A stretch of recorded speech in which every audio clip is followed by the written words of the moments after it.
Susan B. Anthony was a women's suffrage activist. The women's suffrage movement was a revolutionary event in which women fought for the right to vote. This caused a conflict and reaction between men and women. Men thought that women were too emotional and couldn't handle such things as voting, but women disagreed. Feel free to look around and take some pictures. Taylor, isn't this house amazing? Can you believe how well she maintained it and how hard she worked for women's rights? Yeah, Mom, Susie's house is great. Taylor, maybe if you paid attention, you might actually learn something. Now go sit next to that poster so I can take your picture. Now in this room, Susan practiced the speeches that Elizabeth Cady Stanton had written. This Stanton worked closely with Susan to gain women's rights. It's a very historic friendship. Young lady, how old are you? Oh, me? I'm 15. Why do you care? Because when you're 18, you will be able to vote, all because of these women. That's great. It's very important because Susan B. Anthony and many other women spent their lives getting women the right to vote. It wasn't easy, but they never gave up.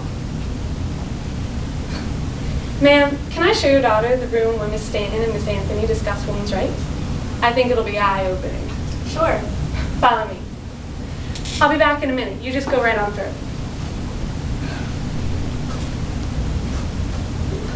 Who are you? Oh, hello, dear. I'm Susan B. Anthony. Susan B. Anthony? What year am I in? We are in the year 1872, the year in which I was fined for illegally voting. Wait, 1872? Fined, voting. Why am I here? Well, my guess is you have a lesson to learn about women's suffrage. A lesson about women's suffrage? What am I supposed to learn? Why you, as a woman, should be grateful that you have the chance to vote. I'm 15. I can't vote yet anyways. Am I the first person to come here? Oh no, many more have come before you. They always leave with more appreciation for what they have. So, you're saying that I'm selfish? Not selfish, but a little ungrateful, yes. I am sure an eye-opening experience will reform that. We are the only class in history that has been left to fight its battles alone, unaided by the ruling powers. White labor and free black men had their champions, but where are ours? What was that? Oh, I'm sorry. I was just quoting one of the most inspirational people I have ever met. It's a habit. Who? My friend, who I'm in close partnership with to gain women's rights. Follow me and I will take you to her.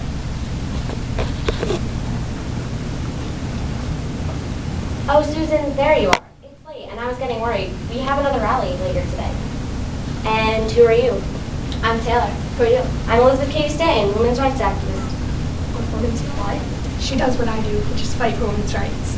Oh, so you must be Susan's friend, the one who said, we are the only class in history and so on. How did you know I said that? Oh, Mrs. Anthony quoted you earlier, so what's that? We are writing a speech for our rally tomorrow. A rally? What's that? A rally is where people get together to reform problems in their society. Ours is for women's rights, more specifically voting. Something you don't think is important. I'm sorry I'm not all that excited about voting. Like I said before, I'm not even old enough yet. Well, one day you will be, and you should be grateful that you as a woman will get the chance to vote. Voting was something I wasn't ever able to do, nor were any other women. Whatever. Never mind, you'll understand after our rally later. Speaking of the rally, I better be going. So why did you hand her the speech that you obviously wrote? Why don't you say it? Well, we became friends in 1851, when we met shortly after the Seneca Falls Convention. From then on, we became business partners and decided I would write the speeches, and she would speak them at rallies. She was always a stronger speaker, and I was a stronger writer. It just worked out that way. How did this even all begin? How did you even get so interested in the women's suffrage movement? Suffrage is the word, right? Right. Well, one day I was having tea with my friends, and we just began talking about women and our place in society. I realized that women were just as smart as men, and we could do anything they could. From then on, it became my determination to give women the right to vote, and get men to see that we are equal. Did men think that women were stupid? I mean, unintelligent? Men have had a negative reaction to how women fight for their rights. They think that we are unintelligent, emotional, that we are dumb. To them, all we can do is cook and clean and care for our families. But we can do so much more. I agree. Women play a big part in the future. Would you mind telling me about a successful woman in the future? Sure, I'll tell you about Hillary Clinton. She was a very influential first lady while her husband, Bill Clinton, was the president. She was also the first woman to be elected from New York into the Senate.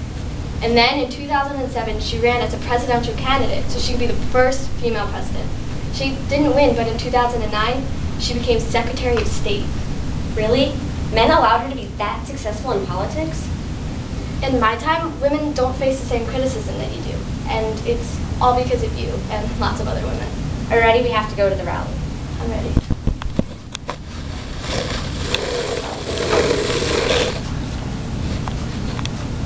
It was we the people, not we the white man citizens, but we the whole people who formed this union. And we formed it, not to give the blessings of liberty, but to secure them. Not to the half of ourselves, but to the whole people, women as well as men.